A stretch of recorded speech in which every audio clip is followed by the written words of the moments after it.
தமிழ்நாட்டில் தலித்துகளை முதலமைச்சராக்க கூடாது அப்படிங்கிற ஒரு கல்ச்சர் தமிழ்நாட்டில் இருக்கானா? இல்லவே இல்லை. ஆனா ஒரு முதலமைச்சர் கூட வரலையே. தமிழ்நாட்டில் 13% வன்னியர் இருக்கிறாங்க, 13% பறையர் இருக்கிறாங்க. இது 2 பேருமே முதலமைச்சர் ஆகலை. ஏன்? கைல்வெளிக்கு ஒரு பொறுப்பு கொடுத்திருக்காங்க, அமைச்சர்களுக்கு பொறுப்பு கொடுத்திருக்காங்க. பட் அவங்களுக்கு அந்த துறை தான் கொடுத்திருக்காங்க. அவங்களுக்கு ஒரு முக்கியமான ஒரு துறை, ஒரு நிதி அமைச்சர் துறையோ இல்ல மின்சாரத்துறையோ அது மாதிரியான துறைகள் ஏன் கொடுக்கல? கொடுத்தாங்க சார். இந்த திராவிட கட்சி தானே சார் ஒரு தலித்தை டெல்லிக்கு அனுப்பி அமைச்சர் ஆக்குச்சு. எம்ஜிஆர் ஆட்சியில் தானே சார் ஆக்குனாங்க. ஒரு சபாநாயகரா ஒரு தனபால் ஆக்குனாங்க. முர்முவை குடியரசுத் தலைவர் ஆக்கியிருக்காங்க சார். இந்த அரசியல் தான் நீங்க விரும்புறீங்களா? தலித்துக்கு குடியரசு என்ன சார்? இந்தியாவிலே மிகப்பெரிய பொறுப்பு சார். பாஜக தான் மிகப்பெரிய சமூக நீதி கட்சி, ஒத்துக்கோங்க. பாஜக நாளைக்கு ஆட்சிக்கு முருகன் மாதிரி ஒருத்தர் முதலமைச்சரானா ஓகேவா? நீங்க தலித் முதலமைச்சர்னா பொம்மைகள் தான் உருவாகும். ஆனால் சமூக நீதி கட்சியில் ஆராசா போன்றவர்கள் உருவாவாங்க. உங்களுக்கு தேவை ஆளுமையா பொம்மையா? இப்போ அவங்க ஆண்டாண்டு காலமா அவங்களுடைய ஒரே முயற்சி திரும்ப குறிச்சிடணும். நீ தலித் அரசியல் பேசு, நீ பறையர் அரசியல் பேசு, நீ எதுக்கு திராவிடம்ங்கிற? திராவிடம் உனக்கு என்ன செஞ்சிச்சு? பெரியார் என்னத்தை கிழிச்சாரு? கொஞ்சம் அட்ஜஸ்ட் பண்ணு. ராம்தாஸ் அத்வாலே பாரு. இந்தியா முழுவதும் தலித்துகள் ஒன்னா இருக்கணுங்கிறது எனக்கு தெரிஞ்சு இயற்கை நீதிக்கு எதிரானது. அது எப்படி தனியா இருக்க முடியும்? வன்கொடுமை நடக்குதுன்னா பஞ்சாபி தான் வன்கொடுமை பண்ணுவான். உடனே அவன் தமிழ்நாட்டு தலித்தோட சேர்ந்து போராட முடியுமா? அப்படி ஒரு வாய்ப்பு இருக்கா? சப்ஜெக்ட் அப்படின்றது தாக்கப்படுறது அப்படின்றது பட்டியலின மக்கள் தானே தாக்கப்படுறாங்க. அந்த லாபி என்பது யாருக்கு சாதகமா அமையுங்கிற இந்த அரசியல் மையப்படுத்தப்பட்ட இந்த அரசியல் இருந்து விலகி போய் நாங்க தலித்துகளாக அணிதிரள்கிறோம், இந்தியனாக அணிதிரள்கிறோம், இந்தியாவாக அணிதிரள்கிறோம் நீங்க சொல்வது மொழிவழி மாநிலம்ங்கிற அமைப்பு உருவானதையே சிதைத்து விடும். அப்ப திருமாவோட டோன் அப்படின்றது எப்படி நம்ம பார்க்கணும்? பாஜக ஒத்திய ஒரு குரலா இருக்கா? அது பாஜகவோட இல்ல. நான் தொடக்கத்திலே சொன்னேன், இன்றைய பாஜகவின் மிகப்பெரிய சதியே ராம்தாஸ் அத்வாலே மாதிரி திருமாவளவனை மாத்திரணும்னு. அதுக்கு எத்தனையோ பேர் பலியானாங்க. ஆனா திருமாவளவன் பலியாகவில்லை. அவர் பெரியார் தான் என் தலைவர் என்று சொன்னார். இப்ப திருமாவளவனுடைய பேச்சு அப்படின்றது மாநில அரசு அதிகாரத்தை ஒரு பலவீனப்படுத்துது அல்லது எப்படி அதை நம்ம புரிஞ்சுக்கணும்? மாநில அரசு கையில் இந்த அதிகாரம் போகக்கூடாதுங்கிறாரு. என்னை பொறுத்தவரையும் எல்லா அதிகாரங்களும் மாநில அரசின் கையில் தான் இருக்க வேண்டும். வணக்கம். இன்றைய சிறப்பு நேர்காணலில் நம்மோடு இணைந்திருக்கிறார் ஊடகவியலாளர் ஜீவசகாப்தன் அவர்கள். சார் வணக்கம். வணக்கம். திருமாவளவன் அவர்களுடைய நேற்றைய பேச்சு அப்படின்றது பேசு பொருளா மாறி இருக்கு. அவர் பேசின அம்சங்களை நம்ம குறிப்பிட்டு பாக்குறப்ப தலித் தமிழ்நாட்டுல கூட முதலமைச்சர் ஆக முடியாது அப்படின்னு பேசுறாரு. சேம் டைம் இந்த உள் இடஒதுக்கீடு மாநில அரசு கொடுத்த அதிகாரத்தை ஏத்துக்க முடியாது, அதுக்கு பின்னாடி நீதிமன்றம் கொடுத்ததை ஏத்துக்க முடியாது, இது தேசிய அளவுல தான் இந்த விஷயத்த அணுகணும், மாநில அளவுல குறிப்பா இங்க இருக்கக்கூடிய அருந்ததியர் அப்படி வச்சு நம்ம அதை சுருக்கி பார்க்க கூடாது அப்படின்ற மாதிரி நிறைய விஷயங்கள் குறிப்பிட்டு பேசுறாரு. குறிப்பா அதுல இருக்க அந்த கிரீமி லேயர் அப்படின்றது இடஒதுக்கீடுல இருக்க எல்லாத்துக்குமே அது ஆபத்தானது அப்படின்றதையும் குறிப்பிட்டு பேசுறாரு. நீங்க எப்படி பாக்குறீங்க? குறிப்பா தமிழ்நாட்டுல ஒரு தலித் முதலமைச்சர் ஆக முடியாது அப்படின்னு திருமாவளவனுடைய பேச்சோட நோக்கம் என்ன? திருமாவளவன் அவர்கள் ஏக இந்திய அரசியல், எப்படியாவது தேசிய இன அரசியலில் இருந்து இந்த ஒடுக்கப்பட்டோர் அரசியலை பிரித்து வேண்டும் அப்படின்னு எவ்வளவோ சதி செய்து பல தலித் கட்சிகளை நீ தலித்தாயிரு, சாதியா அணிதிரளு, இந்திய அளவில் நீ ஒரு தலித், தமிழ்நாடு அளவில் இந்த சாதி தமிழன்னு சொல்லிடாத, இந்த சாதின்னு சொல்லி நீ உனக்கு ஒரு பெரிய பார்கெனிங் பவர் இருக்கு, தலித் பாலிடிக்ஸ் அப்படின்னு எத்தனையோ பேரை வலை விரித்து இழுத்து கொண்டிருந்த நேரத்தில் ஒருபோதும் நான் தமிழர் அரசியல் திராவிட இயக்க ஆதரவு நிலைப்பாட்டில் இருந்து எல்லளவும் பின்வாங்க மாட்டேன் என்று சொன்ன மிகப்பெரிய மரியாதைக்குரிய தலைவர் டாக்டர் தொல் திருமாவளவன் அவர்கள். இப்போ அவருடைய பேட்டர்ன்ல இருந்து, அவருடைய தாட் ப்ராசஸ்ல இருந்து இதை நான் பார்க்குறேன். அவர் என்ன சொல்றாரு? மாநில அளவில் ஒரு தலித்துகளுக்கு அதிகாரமே கிடைக்காது, அதனால தேசிய அளவிலான விஷயங்கள் தான் சரிங்கிறார். தேசியம் என்று எடுத்துக்கொண்டாலே காஷ்மீர் டு கன்னியாகுமரி வரையும் இது ஒரு தேசம் என்பதையே தேசிய இன சிந்தனையாளர்கள், அறிவியல் கோட்பாட்டில் அரசியலை அணுகக்கூடியவர்கள் யாருமே இதை ஏற்கல. காஷ்மீர் டு கன்னியாகுமரி வரை ஒன்று அப்படின்னா எப்படி இந்தியா முழுவதும் எல்லோரும் இந்துக்கள், அதாவது இந்தியா முழுவதும் நீங்க இந்துக்களா மட்டும் இருக்கணும், ஒற்றை கலாச்சாரத்துல மட்டும் இருக்கணும்னு சொல்ற பாஜகவின் கூற்று இயற்கை நீதிக்கு எதிராக இருக்கிறது என்று எல்லோரும் சொல்கிறார்கள். அதுபோல் காஷ்மீர்காரனும் ஒன்று, தமிழ்நாட்டுக்காரனும் ஒன்று. நான் எல்லா மனிதர்களையும் நேசிக்கிறேன், எல்லாரோடையும் என்னை இணைத்துக் கொள்கிறேன். அது நேபாளியா இருந்தாலும், அமெரிக்காக்காரனா இருந்தாலும், இஸ்ரேலா இருந்தாலும் பாலஸ்தீனமா இருந்தாலும், அது வேற.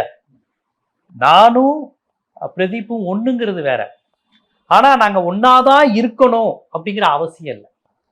ஒரு கன்னியாகுமரிக்காரனும் காஷ்மீர்காரனும் ஒன்னா இருக்கணுங்கிற அவசியம் இல்லை. ஆனா நீங்க ஒண்ணுதான் அப்படிங்கிற ஒரு அமைப்பை இந்த ஏக இந்திய அமைப்பு சொல்லுகிறது.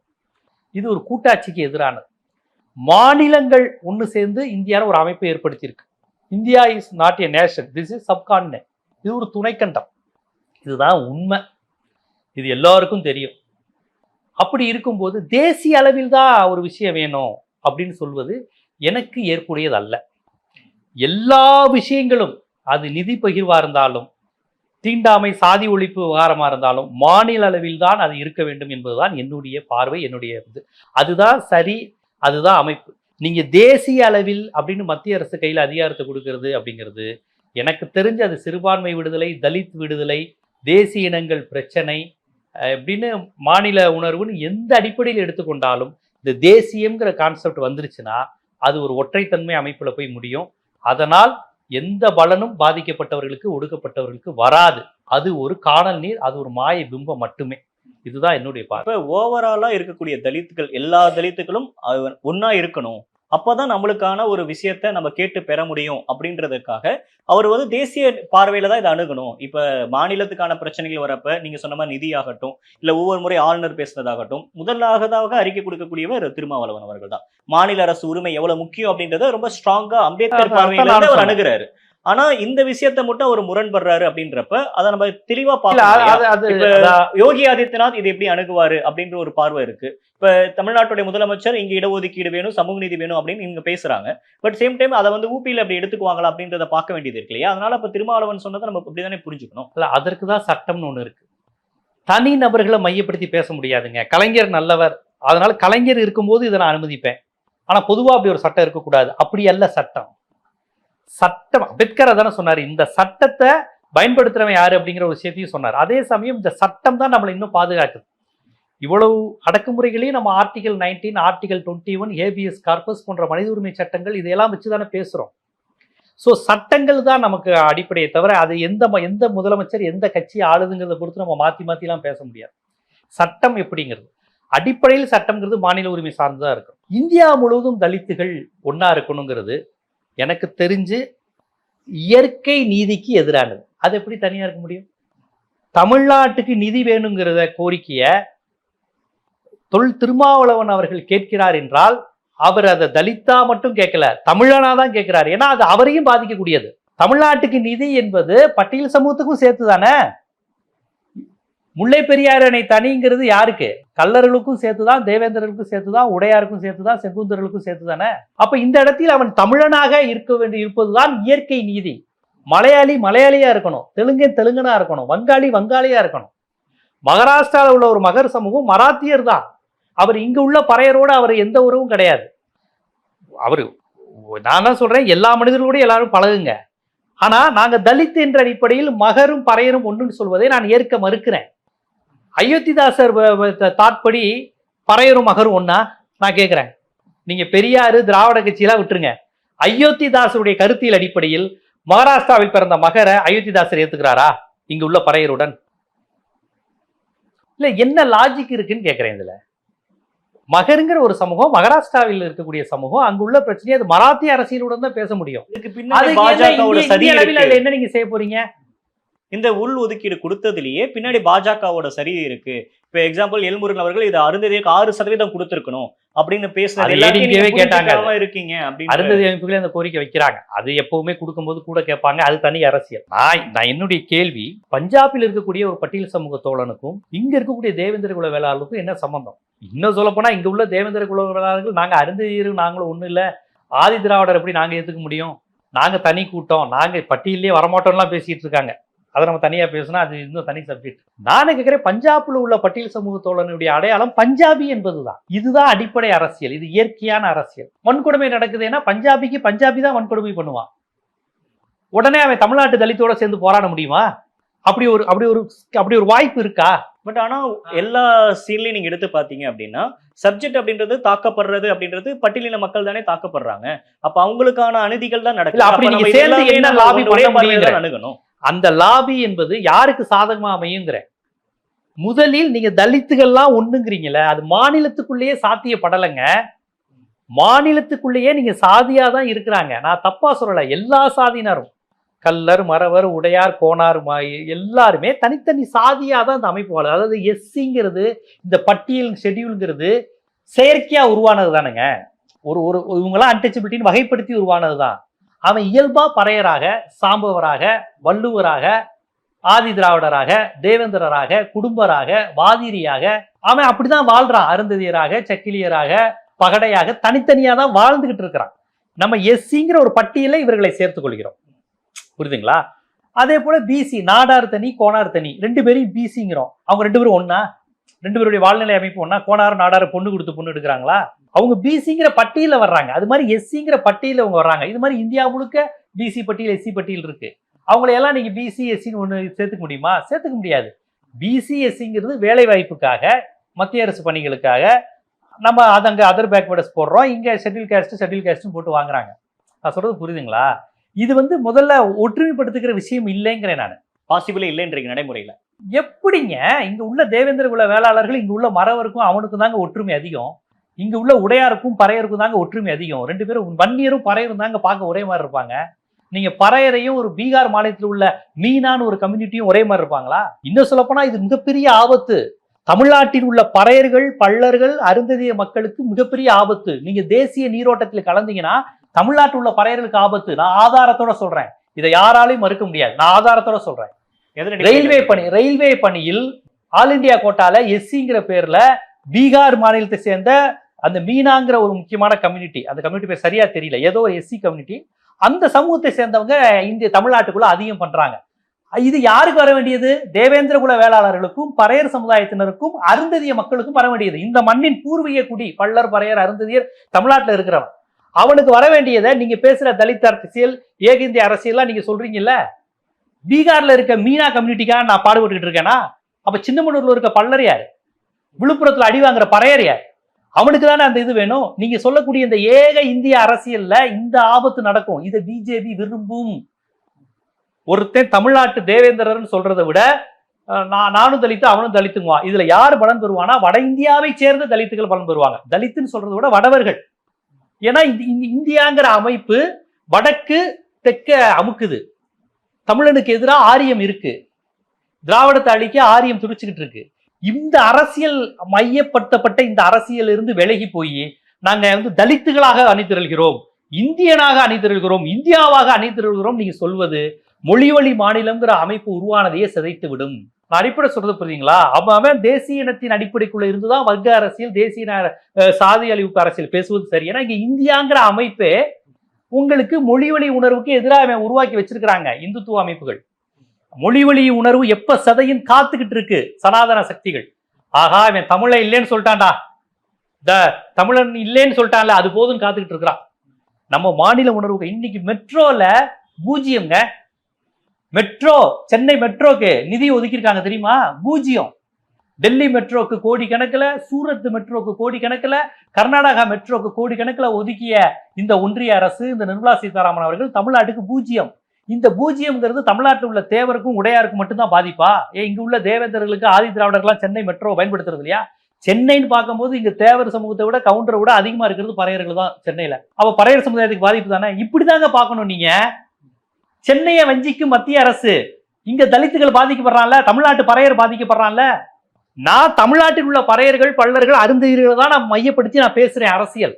அவரும் அந்த அரசியல் தான் பேசுறாரு. ஆனா ஏக இந்தியாவோட சேர்க்கும் போது, ஏக இந்தியாவோட சேர்த்து தலித்துன்னு சொல்லும் போது இங்க உள்ள பறையர்களுக்கு அநீதி இழைக்கப்படும், இங்க உள்ள தேவேந்திரர்களுக்கு அநீதி இழைக்கப்படும். அவர் திருமாவளோட அறிக்கையிலேயே ரொம்ப கிளியரா இருக்கு. ஃபர்ஸ்ட் என்ன சொல்றாரு? அருந்ததிக்கான உள்ளொதுக்கீடு ஆதரிக்கிறோம், அதுல எந்த மாற்று கருத்து இல்லை. ஃபர்ஸ்ட் நாள் கிரீமி லேயர் எதிர்த்தாங்க. சேம் டைம் அடுத்து மாநில அரசு கொடுக்கறத அதை நம்ம அப்படியே ரிவ்யூ போகணும் அப்படின்றத அவங்க குறிப்பிடுறாங்க. இப்ப இங்க இருக்கக்கூடிய அரசு, இங்க தமிழ்நாட்டுல திமுக, அதிமுக இரண்டு கட்சிகளும் சமூக நீதி அரசியல தொட்டு பேசினாதான் இங்க இருக்கக்கூடிய வாக்கு அரசியல்ன்றது அது எல்லாத்துக்கும் அவங்களுக்கு தெரியும். ஆனா இது மற்ற மாநிலங்கள் எடுக்கிறப்ப அதை மிஸ்யூஸ் பண்ணுவாங்க. இதனால அங்க இருக்கக்கூடிய தலித்துகளும் பாதிக்கப்படுவாங்க அப்படின்ற ஒரு பார்வை நம்ம தவறு விமர்சிக்கல. இப்ப நீங்க எதை குறிப்பிடுறீங்க? உள்ளீடு ஒதுக்கீடு விவகாரத்துக்கு வரீங்க. இடஒதுக்கீடு அப்படின்றது உள்ளீடு ஒதுக்கீடு மாநில அரசுக்கான அதிகாரம் அது வரீங்க. பாயிண்ட் உள்ளி இடஒதுக்கீடே அவங்க வந்து ரொம்ப அழகா மாநில அரசு கையில் இருக்கக்கூடாது, இருந்தாலும் கலைஞர் மாதிரி ஆட்கள் கொடுத்தா ஏத்துக்கிறோங்கிறாங்க. இது ஒரு முரண்பாடான வாக்கியம். இல்ல அவர் தெளிவா அந்த வார்த்தையை சொல்றாரு. திமுக அரசு மேல எனக்கு நம்பிக்கை அதுதான் இருக்கு. வரும் அரசு வரும் போகும். ஆனா மாநிலம் அப்படின்றத வந்து நம்ம இது பண்ணணும் அப்படின்னு ஒரு நீதிமன்ற தீர்ப்புங்கிறது, கலைஞர் இருக்காரா, ஓகே, ஜெயலலிதா அம்மையாரா, இங்க பிஜேபியா, இப்படிலாம் பார்த்து நீதிமன்ற தீர்ப்பு கொடுக்காது. நீதிமன்ற தீர்ப்புங்கிறது ஸ்டேட் சென்ட்ரல் அமைப்புகளின் மீது, அந்த கட்டுமானங்களின் மீது தான் தீர்ப்புகள் எழுதப்படுமே ஒழிய தனி நபரை வச்சு எழுதுனா அது வந்து கான்ஸ்டியூஷனுக்கு எதிரானது.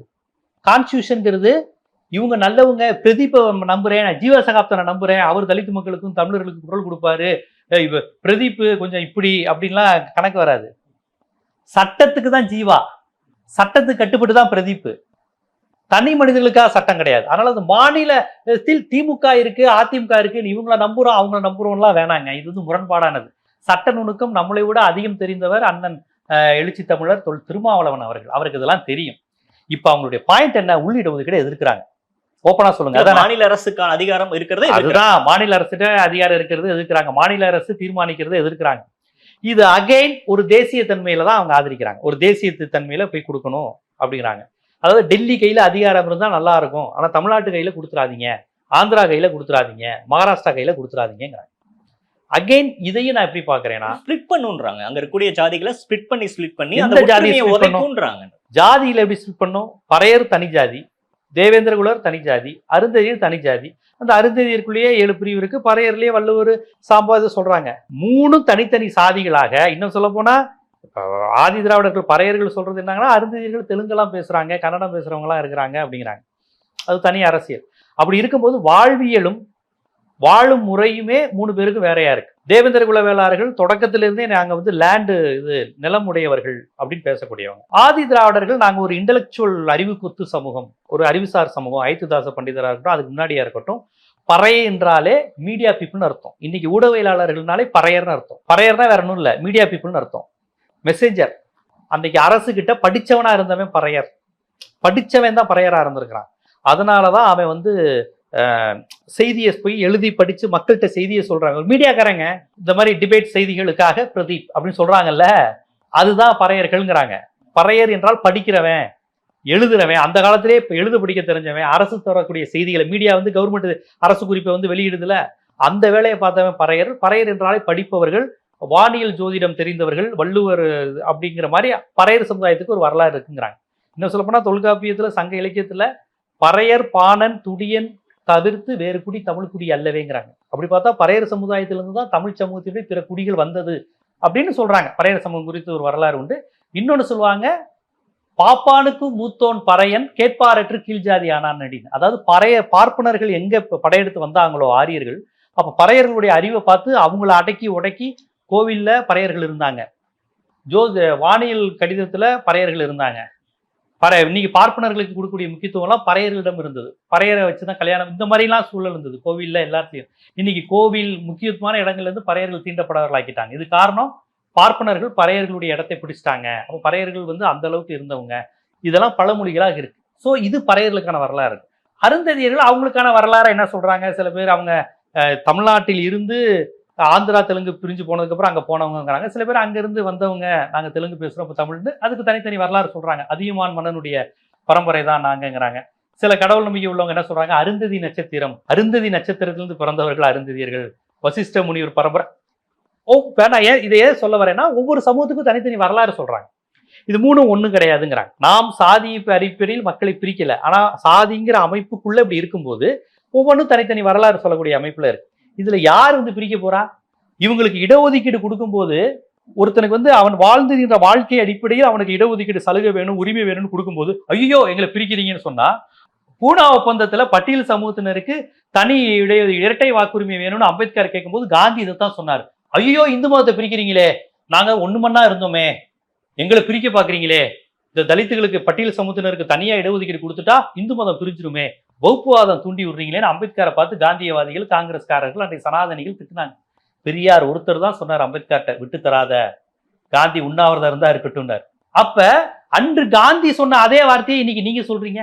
இடஒதுக்கீடு பாதிக்கப்பட்டவனுக்கு இடஒதுக்கீடு கொடுத்தா ஐயோ எங்க ஒற்றுமையை கெடுக்குறீங்கன்னா, இன்னைக்கு வரையும் பாலச்சந்தர் போன்றவர்கள் என்ன சொல்றாங்க, ரிசர்வேஷன் கொடுக்கும்போது தகுதி திறமை போயிருங்கிறாங்கல்ல.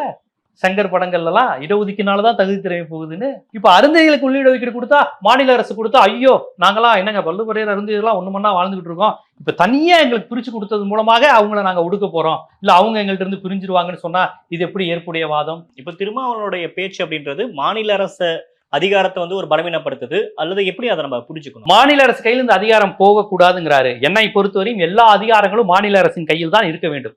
இதுதான் ஒரு பெரியாரிய பார்வை, இதுதான் ஒரு திராவிட இயக்க பார்வை. இந்த உணர்வுக்காகத்தான் தமிழ்நாடு பேசியது. இன்று தமிழ்நாடு பேசியதை இந்தி பேசாத அனைத்து மாநிலங்களும் பேசிக் கொண்டிருக்கிறது. அம்பேத்கருடைய பார்வை அதுதானா? அம்பேத்கருடைய பார்வை வந்து மொழிவழி மாநில உணர்விலே அவர் கொஞ்சம் மாறுபடுகிறார். அது குறித்து நான் ரவிக்குமார்ட்ட ஒரு முறை பேசும்போது, கடைசி காலத்துல அவர் மொழிவழி மாநில உணர்வு குறித்து தான் கருத்தை மாற்றி கொண்டார் அப்படின்னார். இப்ப பிஜேபிக்காரங்க அம்பேத்கர்ட்ட இருந்து சில விஷயங்களை எடுத்துக்குவாங்க. அவர் மொழிவழி மாநிலத்துல எங்க மாதிரி பேசினாரு, பெரியார் மாதிரி பிரிவினைவாதி கிடையாது, பெரியார் வந்து தேச துரோகி, பெரியார் பிரிவினைவாதி, பார்ப்பன துவேஷி. ஆனா அம்பேத்கர் அப்படி இல்லைங்க, தேசபக்தர், இந்தியாவை விரும்பினாரு அப்படின்னு சில விஷயங்கள்ல அவர்கிட்ட இருந்து எடுத்துக்கிறாங்க. அம்பேத்கர் சொன்ன நோக்கம் வேறு, சனாதனிகள் பேசுகின்ற நோக்கம் வேறு. அழகா அம்பேத்கரை ட்விஸ்ட் பண்ணிக்கிறாங்க. அம்பேத்கர் மட்டும் 1956க்கு பிறகு ஒரு 10 ஆண்டுகள் வாழ்ந்திருந்தார். அவரும் பெரியாருடைய தேசிய இன சிந்தனைக்கு வந்திருப்பார். இதை நான் எதை வைத்து சொல்கிறேன் என்றால், அம்பேத்கர் அவர்கள் வட இந்தியா என்பது பிற்போக்கான பகுதி, தென்னிந்தியா தமிழர்கள் வாழ்கின்ற பகுதி முற்போக்கான பகுதின்னு அம்பேத்கர் சொல்லியிருக்கார். அம்பேத்கர் தமிழரா? கிடையாது. ஆனா தமிழ்நாடு தான் அறிவான பூமின்னு அவர் தெரிஞ்சிருக்கு பாபா சாஹேப் அம்பேத்கர். அதனால அம்பேத்கர் அந்த அந்த ஆய்வுக்கு வருவார். ஏன்னா அம்பேத்கர் அடிப்படையில் வந்து ஒரு ஆய்வு மாணவர், ஒரு வரலாற்று மாணவர், ஒரு பொருளாதார மாணவர். அதனால அவருக்கு வந்து இந்த இங்க உள்ள சனாதனிகள் மாதிரி தமிழர் வெறுப்பு இருக்க வாய்ப்பு இல்லை. அவர் தமிழ்நாடு அரசியலை பொறுத்த வரைக்கும் திருமாவளவனுடைய பார்வை அப்படின்றது ஒரு தேசிய அளவுல இருக்கு. இந்த விஷயத்தை வந்து நம்ம இப்ப திருமாவளவனை பார்வை வைக்கிறாரு அப்படின்ற உடனே அவர் வந்து திமுகவுக்கு எதிராக இருக்கிறாரு, சமூக நீதி தான் சமூக நீதியா அப்படின்னு பேசுறது, எனக்கு யாரும் சமூக நீதி பாடம் எடுக்க வேணாம் அப்படின்னு அந்த மேடையிலையும் குறிப்பிட்டு பேசுறாரு. அப்ப ஒரு விஷயத்தை எதுதான் பேசினா அப்படின்னாலே உடனடியா எதிர்ப்புகள் அப்படின்றது எப்படி நம்ம அது புரிஞ்சுக்க வேண்டிய? இந்த இடத்தில் அவர் தேசியத்தின் கையில் அதிகாரத்தை கொடுக்க கூடாது என்பதுதான் என்னுடைய கோரிக்கை. எந்த காரணத்தை கொண்டு தேசியத்தின் கையில் அதிகாரத்தை கொடுத்துடக்கூடாது. டெல்லி கையில போய் அதிகாரத்தை நீங்க வச்சுக்கோங்கன்னு சொல்லக்கூடாது. அந்த அதிகாரம் ஒருபோதும் பட்டியல் சமூகத்தினருக்கோ, பிற்படுத்தப்பட்டவருக்கோ, தேசிய இனங்களுக்கோ யாருக்கும் நல்லபடியா அமையாது. முதலில் இவ்வளவு பெரிய மாநிலம், இவ்வளவு பெரிய பரப்பு, ஒற்றை நிர்வாகம் என்பதே ஊழலுக்கு வழிவகுக்கும், பாசிசத்துக்கு வழிவகுக்கும், அதிகார வெறிக்கு வழிவகுக்கும். இவ்வளவு பெரிய அமைப்பு இருக்கு பாருங்க. இந்த அமைப்பை முழுக்க நாங்க ஒரு ஆள் ஆள்வோம், நாங்களே இங்க எல்லா மாநிலத்தில் உள்ள பிரச்சனையும் நாங்களே பார்த்துக்குவோம் என்பது சரியில்லை. ஹைப்பர் லோக்கலா மாநிலங்கள் தான் அந்தந்த பிரச்சனையை, அந்த மாநிலத்துக்கு என்ன ஜாதின்னு அவனுக்கு தான் தெரியும். ஆமாங்க. தென்காசியில நீங்க லிங்கம்னு ஒரு கேண்டிடேட்டை போட்டீங்கன்னா, அங்க உள்ள தேவேந்திர குல வேளாளர் அமைப்பு என்ன சொல்றாங்க, தென் மாவட்டத்திலேயே நீங்க ஆதி திராவிடருக்கு வாய்ப்பு தருதுங்க, இந்த திராவிட கட்சிகள், இந்த கம்யூனிஸ்ட் கட்சிகள்லாம் தென் மாவட்டத்துல நீங்க தேவேந்திரருக்கு தானே தரணும் அப்படிங்கிறாங்க. மயிலாடுதுறையில நாங்க ஆதி திராவிடர்கள் பறையர்கள் அதிகம் இருக்கும், எல்லா கட்சிகளும் சேர்ந்து திட்டமிட்டு தேவேந்திரருக்கு தருதுங்கிறாங்க. மேற்கு மண்டலத்துல அருந்ததியர்கள் எல்லாரும் நீங்க ஆதி திராவிடருக்கும் தேவேந்திரருக்குமே தந்துடுறீங்க, எங்க அருந்ததிய தொகுதியில அருந்ததியை தரணுங்கிறாங்க. அருந்ததிய தொகுதின்னு ஒரு தொகுதி கிடையாது. எவ்வளவு இஷ்யூ இருக்கு பாருங்க. ஹைப்பர் லோக்கலா போக போக எவ்வளவு இஷ்யூ வருது பாருங்க. இந்த இஷ்யூவை சென்னையில இருந்து இருக்கக்கூடிய ஒரு அரசா அந்த கட்சிகள், செயல்படக்கூடிய கட்சிகள் தீர்க்க முடியுமா? டெல்லியில இருந்துகிட்டு நீங்க வந்து தென்காசியில தேவேந்திரர் அதிகமா, ஆதி திராவிடர் அதிகமா, பெரிய குளத்துல எப்படி ட்விஸ்ட் பண்றாங்க, இது அரசியல் நீங்க எப்படி பண்ணுவீங்க? இதையெல்லாம் தமிழ்நாடு மாநில அரசு, மராத்தா கம்யூனிட்டியினுடைய பிரச்சனை வந்த போது மராத்தா பத்தி தீர்மானிக்கக்கூடிய இடத்தில் எந்த பேக்வர்டு கிளாஸ் அப்படின்னு தீர்மானிக்கிற இது வந்து மாநில அரசுக்கு தான் வேணும்னு போராடணும். நம்ம முதலமைச்சர் ஸ்டாலின் அவர்கள் கூட கடிதம் எழுதினாங்க அன்னைக்கு. ஏன்னா அந்த அதிகாரத்தை குடியரசுத் தலைவர் கொடுத்தாங்க. இப்போ இந்த மாநிலத்தில் இது ஒரு கம்யூனிட்டி, ஒரு முதலியார் கம்யூனிட்டின்னு ஒன்று இருக்குன்னு வச்சுக்கோங்களேன், ஒரு செங்குந்தர் சமூகம், இது ஃபார்வர்டு கம்யூனிட்டியா பேக்வர்டு கம்யூனிட்டியான்னு தீர்மானிப்பதற்கு குடியரசுத் தலைவர்கிட்ட போவீங்களா? அங்க இருக்கக்கூடிய தாசில்தாருக்கு தெரியுமா? தாசில்தாருக்கு தான் தெரியும். தாசில்தாருக்கு தெரியும், அங்கு உள்ள சமூக அமைப்புகளுக்கு தெரியும், இங்க உள்ள திமுக அதிமுக கட்சியில் உள்ள அரசியல் பிரமுகர்களுக்கு தெரியும். முத்தரையர் சமூகத்தை எம்பிசியில் வைக்கணுமா, பிசியில் வைக்கணுமான்னு திருச்சிக்காரனுக்கு தான் லோக்கலா தெரியும், புதுக்கோட்டைக்காரனுக்கு தெரியும், ஆலங்குடி வேங்கடாச்சலம் யாரு என்று தெரியும். நீங்க இதை போய் டெல்லிட்ட கொடுத்தீங்கன்னா, இப்ப தேசிய அளவில் இருக்கக்கூடிய மாயாவதியிலிருந்து சந்திரசேகர் ஆசாத்ல இருந்து இவங்க எல்லாரும் இதுல ஒரு ஸ்டாண்ட் எடுக்கிறாங்களா, அந்த நிலைப்பாட்டோட திரும்ப ஒன்று சேர்றாரு அப்படின்னு நம்ம அதை பார்க்க கூடாதா? இல்ல, அப்படி சேர முடியாதுங்க. முதலில் இங்குதான் சாதிய தன்மை குறைவா இருக்கு. அதாவது இங்கு உள்ள இருந்து அந்த உண்மை அவங்களுக்கே தெரியும். சாதிய வெறி, சாதிய உணர்வு குறைவா இருக்கிற மாநிலம் தமிழ்நாடு. நான் இல்லவே இல்லைன்னு சொல்லலை, குறைவா இருக்கிறது இங்க தான். ஏன்னா இது வந்து பெரியாரிய சிந்தனை இருக்கு, இங்க இடதுசாரி சிந்தனை இருக்கு, இங்க மொழி உணர்வு சார்ந்த அமைப்புகள் இருக்கு. இந்த 3 சிந்தனையும் உங்களுக்கு சாதியின் பக்கம் போக விடாம ஒரு மட்டுப்படுத்தும். தமிழன்கிற உணர்வு ஒருத்தனுக்கு உருப்படியா இருந்துச்சுன்னா அவனுக்கு சாதி உணர்வு வராது. ஆனா இங்க சாதி உணர்வை வச்சுக்கிட்டு சில பேர் தமிழர் அரசியல் பேசுறான். அந்த குரூப் அப்படியே தள்ளுங்க. சாதியை காப்பாத்துறதுக்காண்டி தமிழர் அரசியல் பேசுறான், அவனை தள்ளுங்க. ஆனா உண்மையில் தமிழருங்கிற உணர்வே சாதிக்கு அப்பாற்பட்டு தமிழனா ஒண்ணு சேரணும், பறையரும் மறவரும் அப்படிங்கிறது தான். இதுதான் 1950 பணம்ங்கிற படத்துல என்.எஸ். கிருஷ்ணன் பாட்டு பாடுவார். கல்லரோடு பல்லரும் ஒண்ணு சேரணும் அப்படின்னு சொல்லி பாடுவாரு. அதுக்காண்டி தான் தீனா மூனா காணாங்குவாரு. திருக்குறள் முன்னேற்ற கழகம். ஆக்சுவலி திருக்குறள் முன்னேற்ற கழகம் கிடையாது, திராவிட முன்னேற்ற கழகம். சென்சார்ல கட் பண்ணிட்டாங்க அந்த பாட்டு. அதனால தீனா மூனா காணான்னு பாடுவாங்க. புரிதுங்களா? சோ இங்க இருக்கக்கூடிய முற்போக்கு இயக்கங்கள் தொடக்கத்தில் இருந்தே, ஏங்க தமிழ்நாட்டு மரபுங்க. நீங்க நீதி கட்சியெல்லாம் விடுங்க, பெரியார் நீதி கட்சியெல்லாம் விடுங்க. பாப்பத்தியாவது யாரடா பரத்தியாவது ஏவதடான்னு பாடினப்ப 3000 வருஷத்துக்கு முன்னாடி தமிழ்நாட்டுல தானுங்க பாடினா. இங்க உள்ள சித்தர்கள் முதற்கொண்டு சாதி ஒழிப்பு அரசியல் தாங்க பேசியிருக்காங்க தமிழ்நாட்டுல. நட்டக்கல்லும் பேசுமோ நாதன் ஒன்னில் இருக்கையில்னு இவ்வளவு பெரிய ஒரு நாத்திக தத்துவத்தை பேசுனதும் தமிழ்நாடுங்க. இத தமிழன் சித்தர் மரபு, பாம்பாட்டி சித்தர்களை வந்து படிச்சு பாருங்க, தமிழ்நாட்டோட மரபு. புரியுதுங்களா? இப்படி ஒரு முற்போக்கு பேசினிய ஒரு இலக்கியத்தை, இதிகாசத்தை நீங்க வடநாட்டுல பார்க்க முடியாது 3000-2000 வருஷத்துக்கு முன்னாடி. ஏன்னா அது ஆரிய வருத்தமா இருந்தது, அது பார்ப்பனர்களின் அடிமையாக இருந்தது. பார்ப்பன எதிர்ப்புங்கிற ஒரு அரசியலே உங்களுக்கு தென்னிந்தியாவிலேயே, அதுவும் தமிழ்நாட்டிலேயும் தான் அதிகம். இப்பேற்பட்ட தமிழ்நாட்டு கையில இருந்து அதிகாரத்தை பிடிங்கி நாங்க டெல்லிட்ட கொடுக்குறோம்னா அது எப்படி சரியா இருக்கும்? அப்ப திருமாவோட டோன் அப்படின்றது எப்படி நம்ம பார்க்கணும்? பாஜக ஒத்திய ஒரு குரலா இருக்கா? அது பாஜகவோட இல்ல வந்து ஆதரிக்கிறாரா? இல்ல, நான் தொடக்கத்திலே சொன்னேன், இன்றைய பாஜகவின் மிகப்பெரிய சதியே ராம்தாஸ் அத்வாலே மாதிரி திருமாவளவனை மாத்திரணும்னு. அதுக்கு எத்தனையோ பேர் பலியானாங்க. ஆனா திருமாவளவன் பலியாகவில்லை. அவர் பெரியார் தான் என் தலைவர் என்று சொன்னார். இப்ப திமுகவோட கூட்டணியோட முக்கிய அங்கமா திருமாவளவன் தான் பாஜக கணக்கு தெரியுறாங்களா? அவர் எப்படியாச்சும் திருமாவை எப்படியாவது பாஜக வந்து பிரிச்சு எடுத்துடணும். அதுக்குதான் அதுக்கு வந்து அவங்க இப்போ அவங்க ஆண்டாண்டு காலமா அவங்களுடைய ஒரே முயற்சி திருமாவை பிரிச்சிடணும். நீ தலித் அரசியல் பேசு, நீ பறையர் அரசியல் பேசு, நீ எதுக்கு திராவிடம்ங்கிற? திராவிடம் உனக்கு என்ன செஞ்சிச்சு? பெரியார் என்னத்தை கிழிச்சாரு? கொஞ்சம் அட்ஜஸ்ட் பண்ணு. ராம்தாஸ் அத்வாலே பாரு, சிராக் பஸ்வானை பாரு, ராம்தாஸ் பஸ்வான் பையன். எல்லாரும் நேற்று மேடையிலேயே இதை ஒண்ணு கிளியர் கட்டா சொல்றாரு. அருந்ததிக்கான அரசியலை பேசு அப்படின்னு தான் என்கிட்ட எதிர்பார்க்கறாங்க. ஆனா நான் அப்படி பேசல. நான் ஓவராலா எல்லாத்துக்குமான அரசியல் தான் பேசுறேன். அதுதான் நல்லதும் கூட. அதுதான் வந்து தலித் மக்கள் அதிகாரம், அதுதான் நானும் சொல்றேன், இல்ல அவங்களுக்கான நீதிகள் கிடைக்கிறதுக்கு வழிவகுக்கும் அப்படின்னு அவர் சொல்றாரு. ஆமா, அது கரெக்ட் தானே, அது சரியான அரசியல் தானே. அதுதான் நானும் எதிர்பார்க்கிறேன். ஓவராலா பேசுங்க. அவர் தலித்துகள் மட்டும் இல்ல, தமிழர்கள் எல்லா சமூகத்திலும் சேச்சுரேட் பண்றது மூலியமா பாஜக என்ன லாபம் கிடைக்கும்? பெரிய ஓட் பேங்க் இருக்குல்லங்க. இன்னைக்கு தமிழ்நாட்டில் எல்லா சாதி அமைப்பு சங்கங்களையும் ஒரு இந்துத்துவ வெறியோடு அவங்க மாத்திக்கிட்டு இருக்கிறாங்க. ரொம்ப வருத்தத்துக்குரிய விஷயம். எல்லா சாதி அமைப்புகளையும் போய் ஆன்டி பெரியார், ஆன்டி திராவிடம்ங்கிறத உருவாக்குறாங்க. ஆனா பறையறைகளிடம் மட்டும் அவர்களால் ஆன்டி பெரியாரை உருவாக்க முடியல. காரணம் திருமாவளவன் ஈழ உணர்வை, தமிழ் தேசிய உணர்வை, பெரியாரிய சிந்தனையை, பகுத்தறிவை ஒவ்வொரு பறையர் சமுதாய மக்களிடமும் விதைத்துக் கொண்டிருக்கிறான். அவனை ஈஸியா இந்துத்துவாவை மாற்ற முடியல. இப்போ டாக்டர் கிருஷ்ணசாமி இவங்களாலாம் கூட ஈஸியா RSS அந்த பல்லர் கம்யூனிட்டியை மாத்திட்டாங்களே. தேவேந்திர குல வேளாளர்களுடைய இயல்பே RSSக்கு எதிரானது. தேவேந்திர குல வேளாளர்களுடைய இயல்பே இடதுசாரி சிந்தனை, சிவப்பு சிந்தனை. இன்னைக்கு இந்திய கம்யூனிஸ்ட் கட்சின்னு ஒரு கட்சியில முக்காவாசி இருக்கிறது தேவேந்திர குல வேளாளர். திருத்துறைப்பூண்டி, நாகப்பட்டினம், நாகை, மாலிதா அந்த பகுதியெல்லாம் இருக்கு பாருங்க. இன்னைக்கு வந்து பட்டியல் சமூகத்தினரை அதிகமா தொகுதி கேண்டிடேட் நிப்பாட்டுற கட்சி இந்திய கம்யூனிஸ்ட் கட்சி.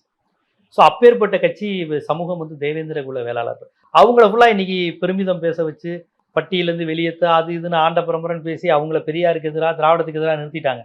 பறையர்களை நிறுத்த முடியல. ஏன்னா அதனால அவங்க பிளான் பண்றாங்க.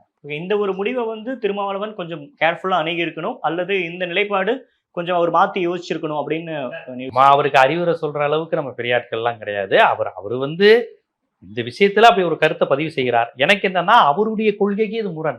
அண்ணன் திருமாவளவன் அவர்களே ஒரு அடிப்படையில் தமிழ் தேசியவாதி. இந்த ஏக இந்திய அரசியல் என்பது சாதியத்துக்கு சாதகமான அமைப்பு, பார்ப்பன பனியாவுக்கு சாதகமாகத்தான் இந்த இந்திய துணைக்கண்டம் முழுவதும் செயல்படுகிறது. மையப்படுத்தப்பட்ட அதிகாரம் என்பதே எளியவர்களுக்கு எதிரானது, தேசிய இனத்துக்கு எதிரானது, சாதியால் ஒடுக்கின்றவர்களுக்கு எதிரானது, சாதிய பலமிக்கவர்களுக்கு ஆதரவானதுதான் அந்த மையப்படுத்தப்பட்ட அதிகாரம். ஒரு அதிகாரம் டெல்லி கையில் மத்திய அரசு கொடுக்கிறது. அந்த அதிகாரத்தை உடைச்சு செதறி எல்லோருக்கும் பரவலாக்கணும். அப்படிங்கும் போது மாநிலங்களுக்கு கொடுக்கணும், எல்லா மாநிலங்களுக்கும் முழுமையான அதிகாரம் கொடுக்கணும் அப்படின்னு சிந்திப்பதுதான் சரி.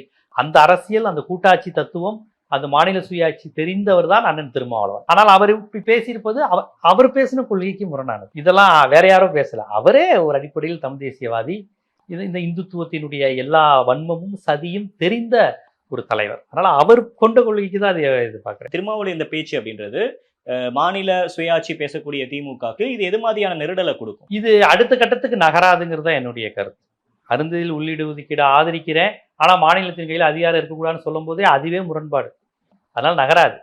அதனால் மாநில அரசின் கையில் தான் சாதிகளை தீர்மானிக்கக்கூடிய, சாதிகள் எந்த பட்டியலில் இருக்க வேண்டிய தீர்மானிக்கக்கூடிய இது வந்து மாநில அரசு கையில் தான் இருக்கணுங்கிறதா என்னுடைய கருத்து. தமிழ்நாடு மட்டும் இல்லை, தெலுங்கானாவாக இருந்தாலும் யாராக இருந்தாலும் டெல்லியின் கையில் ஒரு அதிகாரத்தை எடுத்து கொடுப்பது, குரங்கு கையில் அந்த அப்பத்தை பிரித்து கொடுங்கன்னு அந்த 2 இதுக்கு சொன்ன மாதிரி தான்.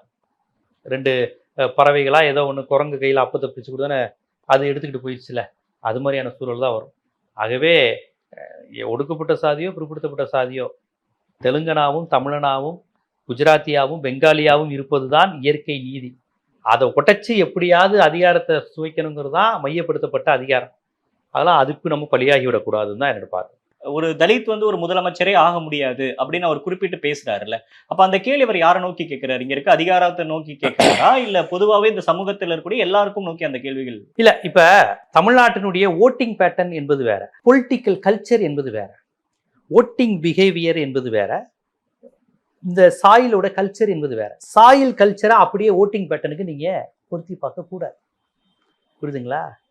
இது கொஞ்சம் ஓட் பாலிடிக்ஸையும் நம்மளுடைய ஐடியாலஜி பாலிடிக்ஸையும் தமிழ்நாட்டுக்குள்ள சாயில் கல்ச்சர் அந்த நேச்சரையும் இணைச்சு நீங்க பேசணும். தமிழ்நாட்டில் தலித்துகளை முதலமைச்சராக்க கூடாது அப்படிங்கிற ஒரு கல்ச்சர் தமிழ்நாட்டில் இருக்கானா? இல்லவே இல்லை. ஆனா ஒரு முதலமைச்சர் கூட வரலையே. சொல்றது கேளுங்க. தமிழ்நாட்டில் இதுவரை எத்தனை வன்னியர்கள் முதலமைச்சராயிருக்காங்க? தமிழ்நாட்டில் 13% வன்னியர் இருக்கிறாங்க, 13% பறையர் இருக்கிறாங்க. இது 2 பேருமே முதலமைச்சர் ஆகலை. ஏன்? தமிழ்நாட்டில் 8% தேவர் சமூகம் இருக்காங்க. கல்லர் மறவர் அகமுடையர் எல்லாத்தையும் சேர்த்தீங்கன்னா 8-7% வருவாங்கன்னு வச்சுக்கோங்க. டெல்டால இருந்து திருநெல்வேலி வரையும் முக்குளத்தோர் அப்படின்னு சேர்த்தீங்கன்னா அவங்க ஒரு 8-7% வருவாங்க. 10 இது கூட வச்சுக்கோங்க, சரியான புள்ளி விவரம் தெரியல. அவங்க முதலமைச்சராக இருக்காங்களா? ஓ பன்னீர்செல்வத்தை சொல்லாதீங்க. ஓ பன்னீர்செல்வம் வந்த விதம் வேற. தமிழ்நாட்டில் மேற்கு மண்டலத்தில் மெஜாரிட்டியா இருக்கக்கூடிய நாயக்கர்கள் கவுண்டர்கள் இருக்காங்க. கவுண்டர்கள் எத்தனை பேர் ஓட்டு போட்டு ஜெயிச்சு இங்க வந்திருக்காங்க? எடப்பாடி பழனிசாமியை சொல்லாதீங்க, அவர் இதுவரையும் ஓட்டு போட்டு முதலமைச்சர் ஆகவே இல்லை. அப்ப தமிழ்நாட்டில் வெற்றி பெற்ற முதலமைச்சர்களுடைய சாதியும் அவர்களுடைய எண்ணிக்கையை நீங்க கணக்கில் எடுத்து பாருங்க. ஓமாந்தூர் ராமசாமி ரெட்டியார் தமிழ்நாட்டில் பெரும்பான்மை சமூகமா? பிரகாசம் கன்னட பார்ப்பனர் பிரகாசம் தமிழ்நாட்டில் பெரும்பான்மை சமூகமா? குமாரசாமி ராஜா அவர் எங்க ஸ்ரீவில்லிபுத்தூர் ராஜபாளையம் சைடு தமிழ்நாட்டின் பெரும்பான்மை சமூகமா? அவர் என்ன சமூகம் கூட யாருக்கும் தெரியாது முக்காவாசி பேருக்கு. மூதறிஞர் ராஜாஜி அவர்கள் தமிழ்நாட்டின் பெரும்பான்மை சமூகமா? அவரு காமராஜர் அவர் ஒருத்தரை சொல்லுங்க மெஜாரிட்டி, அவர் ஒரு பெரும்பான்மை சமூகம் தான். அப்புறம் பக்தவச்சலம் தமிழ்நாட்டினுடைய பெரும்பான்மை சமூகமா? அறிஞர் அண்ணா தமிழ்நாட்டின் பெரும்பான்மை சமூகமா?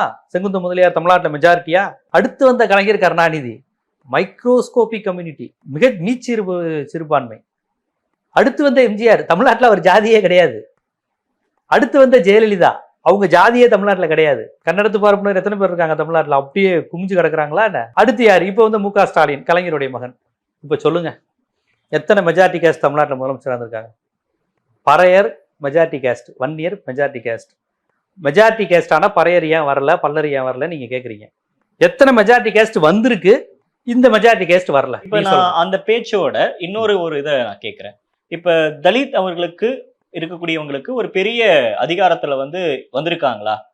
அப்படி வந்திருந்தா நல்லா இருந்திருக்குமே அப்படின்ற ஒரு பார்வை இருக்கு இல்லையா? அதை நம்ம எளிதில் கடந்து. அதிகாரம்னா நீங்க என்ன கேட்குறீங்க? அதிகாரம்னா ஒரு அமைச்சர், பெரிய அளவுக்கான ஒரு அமைச்சர் கொடுத்துரு. இப்போ எக்ஸாம்பிள் கைவெளிக்கு ஒரு பொறுப்பு கொடுத்துருக்காங்க, அமைச்சர்களுக்கு பொறுப்பு கொடுத்துருக்காங்க. பட் அவங்களுக்கு அந்த துறை தான் கொடுத்துருக்காங்க. அவங்களுக்கு ஒரு முக்கியமான ஒரு துறை, ஒரு நிதி அமைச்சர் துறையோ இல்ல மின்சாரத்துறையோ, அது மாதிரியான துறைகள் ஏன் கொடுக்கல? அப்ப இங்க திராவிட கட்சிகளுக்கு தலித்துக்களை பார்க்கக்கூடிய பார்வைகள் மாறி இருக்கு. ஏன்னா அப்படியே தான் இருக்காங்க, அப்படிதான் அணுகுறாங்க அப்படின்ற ஒரு விமர்சனம் இருக்குல்ல. ஒரு பட்டியல் சமூகத்தினருக்கு அவர்களுக்கு உயரிய பொறுப்பு, தகுதியான பொறுப்பெல்லாம் கொடுக்க மாட்டேங்கிறாங்க அப்படிங்கிற ஒரு விமர்சனம் இருந்தால் அந்த விமர்சனத்தை நானும் ஏற்கிறேன். ஆனால் இந்த அளவுகோல் தலித்துகள் அதிகாரத்தை வருவதை திராவிட கட்சிகள் தவிர்க்குதுங்கிற அந்த அரசியலோட சேர்த்தா நான் அதை ஏற்க மாட்டேன். ஏன்னு கேளுங்க, உங்களுக்கு இந்த மாதிரி இந்த அமைச்சர் பொறுப்பு வேணும், இந்த பொதுப்பணித்துறை இந்த மாதிரி பொறுப்பு திராவிட கட்சிகள் தரலைன்னா, உங்களுக்கு முனுசாமி பிள்ளைன்னு யாரோ ஒருத்தர் ராஜாஜி காலத்திலேயே ஏதோ ஒரு பொறுப்புல இருந்தார், ஒரு பட்டியல் சமூகத்தை சேர்ந்து ராஜாஜி காலத்தில் அமைச்சராக இருந்தார். ராஜாஜி ஆட்சி சனாதனத்தை ஆதரிக்கின்ற ஆட்சியா, தலித்துகளுக்கு ஃப்ரெண்ட்லியான ஆட்சியா, சாதி ஒழிப்பு ஆட்சியா, பாட்டாளி வர்க்க ஆட்சியா, முதலாளித்துவ ஆட்சியா? குலக்கல்வியில கொண்டு வந்தாரு, அந்த அவர் அமைச்சரவையில் கொண்டு வந்துட்டாரு. சரி, இப்போ இவர்கள் சொல்லுகின்ற காங்கிரஸ் கட்சி கக்கனுக்கு அமைச்சர் பதவி கொடுத்தாங்க காமராஜர், கக்கன், அதாவது நீங்க அந்த கக்கன் கொடுத்துட்டாங்க, இவர் கொடுத்தாங்க, பரமேஸ்வரன் கொடுத்தாங்க. சரி, கக்கன் சாதி ஒழிப்பில் திருமாவளவனா? திருமாவளவன் மாதிரி வீரியமான சாதி ஒழிப்பு சிந்தனை உடையவரா? சனாதன எதிர்ப்பாளரா? யாரு கக்கன்? சாதிவாதிகளை எதிர்த்து ஒரு அறிக்கை விட்டுருக்காரு அவரு. அவர் மேலூர் பகுதியில் அவங்க ஊர்ல இருக்க ஆண்டைகளை எதிர்த்து, பண்ணையாளர்களை எதிர்த்து பேசக்கூடியவரா? சாதிய கட்டுப்பட்டு இந்த அமைப்புக்குள்ள வாழணும்னு நினைச்சவரா? எந்த மாதிரி நபர்களுக்கு அமைச்சர் பதவி கொடுக்கப்பட்டது? இந்து அறநிலைத்துறையை கொடுத்தோம், போலீஸ் துறை மந்திரியை கொடுத்தோம், கொடுத்தாங்க சார். கக்கனால் பட்டியல் சமூகத்தினருக்கு என்ன பலன் கேட்கிறேன். நீங்க கக்கனை கொண்டாடுறீங்களே, கக்கனால் பட்டியல் சமூகத்தினருக்கு என்ன பலன்? அந்த முனுசாமி பிள்ளையால் என்ன பலன்? ஆனால் ஆராசான் ஒருத்தரால போய் டெல்லியில நின்னா சனாதன நடுங்குதுல. ஆராசாவை தலித்துன்னு பார்த்து அவங்க கொடுக்கல. திராவிடியன் ஐடியாலஜி, பெரியாரி ஐடியாலஜி, அம்பேத்கரி ஐடியாலஜி தெரிஞ்சவர், மனு தர்மத்தை வாசிப்பாரு, பகவத்கீதையை ஒப்பிப்பார். இப்ப இவர் முனுசாமி பிள்ளை என்ற தலித்து உங்களுக்கு அதிகாரத்துக்கு வருவது முக்கியமா? கக்கன் என்ற ஆண்டைகளுக்கும் பண்ணையாறுகளுக்கும் சனாதனிகளையும் துளியும் எதிர்க்காத தலித் என்கின்ற இந்த டோக்கன் பாலிடிக்ஸ் முருகன் மாதிரி இருக்கக்கூடிய நபர்கள் வருவது முக்கியமா? ஆராசா மாதிரி ஆட்கள் முக்கியமா? ஜெயலலிதாவை மிரட்டிய இளம்பருதி என்ற ஒருவர் இன்னைக்கு அமைச்சரான அங்கே இருந்து சட்டசபையில் உட்கார வச்சாங்களே, அது முக்கியமா? சத்தியவாணி முத்து போன்றவர்களை உருவாக்கி அறிஞர் அண்ணாவுக்கே ஆலோசனை சொல்லக்கூடிய இடத்தில் அந்த ஆதி திராவிட வீரம் அங்கேயே உருவாக்கி வச்சிருந்தாங்களே, அது முக்கியமா? இந்த திராவிட கட்சி தானே சார் ஒரு தலித்தை டெல்லிக்கு அனுப்பி அமைச்சராக்குச்சு. எம்ஜிஆர் ஆட்சியில் தானே சார் ஆக்குனாங்க. ஒரு சபாநாயகரா ஒரு தனபால் ஆக்குனாங்க. அதாவது ஒரு எங்க ஹோல்ஸ் கிடைக்குன்னு பார்த்து அங்க பூந்து ஸ்கேலை விட்டு ஆளை பார்க்கக்கூடாது. ஓவராலா தான் ஒவ்வொரு விஷயத்தையும் பார்க்கணும். புரியுதுங்களா? இன்னைக்கு ஓவராலா தமிழ்நாடு எடுத்துக்கோங்க, மற்ற எல்லா மாநிலத்தை விட இங்க தான் தலித்துகள் அதிகாரமிக்க பொறுப்புல இருக்கிறாங்க. எங்க நான் சார் கணக்கெடுங்க சார், எல்லா இந்தியாவிலும் உள்ள தலித் மக்களுடைய நிலையை கணக்கெடுங்க, தமிழ்நாட்டில் கணக்கெடுங்க. அங்க அண்டச்சுவிட்டி எங்க, இங்க அண்டச்சுவிட்டின்னு கேளுங்க. தலித்துகள் எத்தனை பேர் படிச்சிருக்காங்க சார்? பீகார்ல, உத்தரப்பிரதேசத்துல, குஜராத்ல, மகாராஷ்டிராவில். இங்க கணக்கெடுங்க பார்ப்போம் தமிழ்நாட்டில். இங்க தலித்துகளை யாராவது படிக்காம இருக்காங்களா தமிழ்நாட்டில்? எங்க காமிங்க பார்ப்போம். டிகிரி முடிக்காத தலித்துகள் எத்தனை பேர் சார் தமிழ்நாட்டில்? கிடையவே கிடையாது. அடிச்சு சொல்றேன், எந்த சமூகத்திலையும் டிகிரி முடிக்காதவன் கிடையாது தமிழ்நாட்டில். இதெல்லாம் இன்னைக்கு செவ்வாய்க்கிழமை யோசிச்சு புதன்கிழமை வந்த புரட்சியா? அதான் சொல்றேன், திருமூலூர் காலத்திலிருந்து வெடித்த புரட்சி, நீதி கட்சி காலத்திலிருந்து வெடித்த கிளர்ச்சி, பெரியார் உருவாக்கிய மண் இது. நீங்க இதை எப்படியாவது உடைக்கணுமேங்கிறதுக்காண்டி முர்முவை குடியரசுத் தலைவர் ஆக்கியிருக்காங்க சார். இந்த அரசியல் தான் நீங்க விரும்புறீங்களா? இதுக்கு முன்னாடி ராம்நாத் கோவிந்த ஆக்கிட்டாங்க சார். தலித்துக்கு குடியரசு என்ன சார்? இந்தியாவிலே மிகப்பெரிய பொறுப்பு சார். பாஜக தான் மிகப்பெரிய சமூக நீதி கட்சி, ஒத்துக்கோங்க. திமுக இல்ல, ஒத்துக்கோங்க. கம்யூனிஸ்ட் கட்சி ஆக்கல, மோசமான கட்சி. அப்ப அதெல்லாம் திமுக மோசமான கட்சி, பாஜக மிகப்பெரிய புரட்சிகர கட்சி. ராம்நாத் கோவிந்த், முர்மு, முருகன். நாளைக்கு முருகனை பாஜக நாளைக்கு ஆட்சிக்கு முருகன் மாதிரி ஒருத்தர் முதலமைச்சரானா ஓகேவா? அருந்தியல் இடஒதுக்கீட்டில் அவருடைய பங்கு என்ன? மனித மலத்தை மனிதனே அல்லக்கூடாது என்கின்ற போராட்டத்தில் முருகனுடைய பங்கு என்ன? இங்க சாதிய வன்கொடுமைகள் நடக்கும்போது முருகனுடைய பங்கு என்ன? அதுல என்ன பேசியிருக்காரு, என்ன குரல் கொடுத்திருக்காரு அருந்ததி மக்களுக்கு? நீங்க உள்ளடக்கத்தை பார்க்கணும் சார், உடம்ப மட்டும் இப்படி பார்த்துட்டு வைக்க கூடாது. அப்படின்னா பிஜேபி தான் அவங்க ஜெயிச்சுக்கிட்டே இருக்கும். பட்டியல் சமூகத்தினுடைய தொகுதியில் எல்லாத்துலயும் நாங்க தான் ஜெயிச்சோன்னு சொல்லுவாங்க. அப்ப தலித்துகளின் கட்சி பாஜக ஒத்துக்கிறீங்களா? முருகனை கொண்டு வந்துட்டாங்க, முர்முவை கொண்டு வந்துட்டாங்க. இதுக்கு மேல என்ன சார் சமூக நீதி வேணும்? தலித் மக்களுக்காக ரோட்ல வெயிலி மலையில் நிக்கிறது கம்யூனிஸ்ட். ஆனா அவங்க பொல் ஃப்ரீல ஒரு தலித் வேணும், பிசி வேணுங்கிற கோரிக்கையை நான் ஆதரிக்கிறேன், நானே வைப்பேன். ஆனா அதுக்காக கம்யூனிஸ்ட் கட்சியை தலித் விரோத கட்சின்னு பாஜக பாருங்க இத்தனை பேருக்கு அதிகாரம் தந்திருக்குன்னு தலையில தூக்கி வச்சு கொண்டாடுவீங்களா? சொல்லுங்க. இந்த கேள்விகள்லாம் அப்படிப்பட்ட விஷயம்தான். சரி, தலித் முதலமைச்சர் ஆகல சார். ஊபியில தலித் முதலமைச்சரா இருந்தாங்கல்ல, அங்க தலித் மக்களுடைய நிலை என்ன? தலித்துகளே முதலமைச்சர் ஆகாத கேரளா, தமிழ்நாட்டில் தலித்துகளின் நிலை என்ன? தலித் பீகார்ல ஒரு முதலமைச்சரா இருந்தார் தெரியுமா? அவர் பேரை சொல்லுங்க பாப்போம். பீகார்லயா? ஆமா, மாஞ்சி. பாஜக உருவாக்குச்சு நிதிஷ்குமாருக்கு எதிராக. இதைத்தான் நீங்க விரும்புறீங்க? தலித் முதலமைச்சர் மாஞ்சி. சந்திரபாபு நாயுடுடைய மாமா என்.டி. ராமாராவ் ஆட்சியை கவுக்க இந்திரா காந்தி யாரையோ ஒரு தலித் தலைவர், யாரையோ அஞ்சையாவும் சரியா ஞாபகம் இல்லை, அப்போ ஒரு பொம்மையா ஒரு தலித்துகளை உருவாக்குனாங்க சார். நீங்க தலித் முதலமைச்சர்னா பொம்மைகள் தான் உருவாகும். ஆனால் சமூக நீதி கட்சியில் ஆராசா போன்றவர்கள் உருவாவாங்க. ஆனா ஆராசா உருவாகி நான் தலித்துக்குனால வந்தேன்னு சொல்ல மாட்டார். அவர் ஆளுமைங்க. உங்களுக்கு தேவை ஆளுமையா பொம்மையா? பெப்பட்டு, எலுமுருகன் மாதிரி பெப்பட்டு, முர்மு மாதிரி ஒரு பெப்பட்டு பொம்மை வேண்டுமா உங்களுக்கு? ஆளுமை வேணுமா? முர்மு மாதிரி ஒருத்தவங்களை குடியரசுத் தலைவர் ஆக்கிட்டு கோவிலுக்கு வெளியே நில்லுங்கன்னு சொல்லிட்டு ஸ்மிருதி இராணி போய் சாமி கும்பிட்டு வந்துச்சே சார். ஜெகஜீவன் ராம் மாதிரி ஒருத்தரை நாங்க மிகப்பெரிய பொறுப்புல உருவாக்கிருக்கோம்னு சொல்லிட்டு அவர் வந்து போனதுக்கு அப்புறம் அந்த இடத்த சாணி போட்டு மூழ்கி கழுவி விட்டாங்க சார். வெங்கட்ராமன் இந்த நாட்டுடைய குடியரசுத் தலைவருக்கு அனுமதி இல்லை சார். இந்த உள்ளடக்கம் இந்த சாதிய மனநிலையில இருந்து பேசணும். நீங்க பார்ப்பனியம் எப்படி செயல்படுது, சாதி செயல்படுதுன்னு. தலித்துக்கு நாங்க பதவி கொடுத்துட்டோம், பொறுப்பு கொடுத்துட்டோம்னா தலித்துகளை அதிகமா துணைவேந்தர் ஆக்குனது யாரு சார்? பொது தொகுதியில கோவையில வந்து திமுக வந்து எம்பியா நிக்க வச்சு ஜெயிக்க வச்சிருக்கு சார். திருச்சியில ஜெயலலிதா அம்மையார் தலித் எழில்மொழியை பொது தொகுதியில நிக்க வச்சு ஜெயிக்க வச்சிருக்காங்க சார். எதுவுமே நடக்காத மாதிரிலாம் பேசாதீங்க. அதெல்லாம் நிக்க வச்சு ஜெயிக்க வச்சாங்க. அடையாளத்துக்கு நிப்பாட்டல, நிக்க வச்சு ஜெயிக்க வச்சாங்க. திமுகவும் செஞ்சிருக்கு, அதிமுகவும் செஞ்சிருக்கு. செய்யலன்னு நீங்க எப்படி சொல்ல முடியும் சார்? முதல் உச்ச நீதிமன்றத்தின் நீதிபதி யாரு சார்? தலித் நீதிபதி யாருன்னு சொல்லுங்க. வரதராஜன். எந்த மாநிலத்தை சேர்ந்தவர்? தமிழ்நாடு. தமிழ்நாட்டை சேர்ந்த ஒரு பட்டியல் சமூகத்தை சேர்ந்தவர் தான் உச்ச நீதிமன்றத்தின் முதல் தலித் நீதிபதி. அவர் ஆகலைன்னா கிட்டத்தட்ட இப்போ வரையும் ஒரு தலித் நீதிபதியே கிடையாது உச்ச நீதிமன்றத்துல. கொண்டு வந்தவர் யாரு? கலைஞர். வர சொன்னது யாரு? பெரியார்.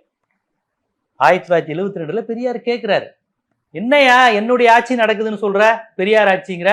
ஒரு பட்டியல் சமூகத்தை சேர்ந்தவர் வந்து இன்னும் இந்த நாட்டில் ஒரு நீதிபதியாக கூட ஆக முடியலன்னு சொன்னோன்னா கலைஞர் உடனடியாக வரராஜன் என்பவரை உயர்நீதிமன்ற நீதிபதியாக்குவதற்கான ஆவர்த்தனங்களை செய்தார். அவர் தான் கடைசியில் உச்ச நீதிமன்றத்திலேயும் நீதிபதியா இருந்தார். இப்போ நான் சொல்றதெல்லாம் ரெக்கார்டு, வரலாறு, கற்பனையோ ஊகமோ அரசியலோ கிடையாது. இதெல்லாம் நடந்திருக்கு. போய் பாருங்க, வரராஜன் யாருன்னு பாருங்க, புரியுதுங்களா? இப்படிலாம் ஆக்குனது தமிழ்நாடு சார். இதுதான் சார் உங்களுக்கு இன்னைக்கு தன்மானம் மிக்கவர்களாக ஆக்கியிருக்கு. மற்ற மாநிலத்தில் நடக்கிற மாதிரியா குடும்பம் நடக்குது?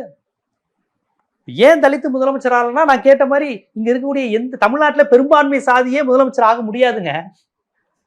கலைஞர் மாதிரியோ ஜெயலலிதா மாதிரியோ எம்ஜிஆர் மாதிரியோ இருந்தாதான் ஆக முடியும். எடப்பாடியால ஆக முடியலையே, ஓபிஎஸ்ஆல ஆக முடியலையே, ராமதாஸால ஆக முடியலையே, ராமதாஸ் அன்புமணியால அவ்வளவு எண்ணிக்கையில பெரிய ஜாதி முடியலையே, பாவம் 13% வச்சிருக்கிறாங்க. இங்க வந்து முதலமைச்சர் ஆவதற்கு 1% குறைவா இருந்தால் தான் நீங்க முதலமைச்சர் ஆக முடியும். உங்க ஜாதி இருக்கிறதுலேயே எண்ணிக்கையில மைக்ரோஸ்கோபிக்கா இருந்தால் தான் தமிழ்நாட்டில் ஆக முடியும். அது தமிழ்நாட்டுடைய ஓட்டிங் பேட்டர்ன் அப்படி. ஆனா மாவட்ட செயலாளர் ஆகிறதுக்கு நீங்க அந்த ஏரியாவில் இடைநிலை ஜாதி, பெரும்பான்மை ஜாதி, 4 ஒயின் ஷாப் வச்சிருக்கணும், 2 சினிமா தேட்டர் வச்சிருக்கணும், 4-5 கான்ட்ராக்ட் எடுக்கணும். அந்த பலம் புரிஞ்சவன் தான் மாவட்ட செயலாளர் ஆவான். பட் அதுவும் கட்சிக்கு அடிப்படையில தான் வருது. அதை நடவடிக்கை எடுக்கலாம்ல மாவட்ட செயலாளர்களுக்கு. மாவட்ட செயலாளர்கள் ஆமா, அதான் சொல்றேன். அது வந்து அதான் சொல்றேன், எல்லாமே இந்த ஓட்டிங் பேட்டர்ன் இந்த சிஸ்டத்துல இருந்து வருது. அதான் நானே சொல்றேனே, மாவட்ட செயலாளராக தான் ஒரு பெரும்பான்மை சாதி ஆக முடியுமே ஒழிய முதலமைச்சர் ஆக முடியாது. இப்ப தலித்துகள் வந்து இங்க வந்து ஒரு ஒடுக்கப்பட்ட கேள்வி கேட்கணும். மாவட்ட செயலாளர்களா மாறுறவங்க நம்ம அதை நோக்கி கேள்விகள் எழுப்புறோம். இப்ப தலித்துகள் வந்து ஒடுக்கப்பட்ட சாதியா மட்டும் இல்ல, பெரும்பான்மை ஜாதியா இருக்கிறாங்க. இன்னைக்கு தமிழ்நாட்டில் ஒரு செட்டியார்னு எடுத்துக்கிட்டீங்கன்னா, சாதி ஆதிக்கம்னு பார்த்தா அவங்க ஆதிக்க சாதி செட்டியார், தலித்துகள் ஒடுக்கப்பட்ட ஜாதி. ஆனா எண்ணிக்கையில யாரு பெரியவங்க? தலித்துகள் தான் பெரியவங்க. தமிழ்நாட்டிலேயே பெரிய சமூகம் வந்து வன்னியர் சமூகம், பறையர் சமூகம், ரெண்டும் தான் தமிழ்நாட்டில் பெரிய சமூகம். எண்ணிக்கையில பெருசா இருக்காங்க சார். சமூக நிலையில அவங்க அழுத்தப்பட்டு இருக்கிறாங்க. தமிழ்நாட்டுடைய நிலை வந்து எண்ணிக்கையில பெரிய ஜாதி யாருமே முதலமைச்சர் ஆக முடியாது. இங்க ஓட்டிங் பேட்டர்ன் அப்படி. இப்ப கர்நாடகா எடுத்துக்கிட்டீங்கன்னு வச்சுக்கோங்களேன், கர்நாடகால கன்னடர்களே கிடையாது. அது தெரியுமா உங்களுக்கு? கர்நாடகா முழுக்க நீங்க எடுத்துக்கிட்டீங்கன்னா கன்னடர்கள் முழுக்க இருக்க மாட்டான். தமிழர், மலையாளி, கூர்க்கு பேசுறவங்க, அப்புறம் இடையில வந்து இவங்க வருவாங்க, தெலுங்கர்கள், கொஞ்சம் அந்த ரெட்டி, பெல்லாரி இந்த மாதிரி ஏரியால ரெட்டி தெலுங்கர்கள் வந்துருவாங்க. ஜெகதீஷ் ஷெட்டர் போன்றவங்க, லிங்காயத்து அந்த ஏரியா மராத்தியர் வந்துருவாங்க. அவன் வந்து ஒரு மொழிவழி தேசமே கிடையாது. அது ஒரு 3 மாநிலமா பிரிந்து போவதற்கான சாத்தியக்கூறுகள் உள்ள மாநிலம் அது. அங்க வந்து முதலமைச்சர்கள் குழம்பி வருவான். குர்பா அப்படின்னு ஒரு கம்யூனிட்டி வரும். இந்த குர்பா கம்யூனிட்டி வந்து எங்க இருக்குன்னே தெரியாது வட கர்நாடகால. லிங்காயத்துன்னு ஒருத்தர் வருவான். லிங்காயத்து வந்து உங்களுக்கு மத்திய கர்நாடகால கிடையவே கிடையாது. ஆனா கர்நாடகால மெஜாரிட்டி கேஸ்ட், புரியுதுங்களா? லிங்காயத்து, குர்பா, தலித்துகள் செதறி இருப்பாங்க, ட்ரைபிள் செதறி இருப்பாங்க கர்நாடகால. அந்த மாதிரி மாநிலத்துல வாய்ப்பு இருக்கு தலித்தோ முஸ்லீம் இந்த மாதிரி வர்றதுக்கு. இங்க வந்து பெரும்பான்மை இருந்தாலே வர முடியாது. நிறைய விஷயங்கள் பகிர்ந்துக்கிட்டீங்க. நேரம் கொடுத்தமைக்கு நன்றி. தேங்க்யூ. நன்றி.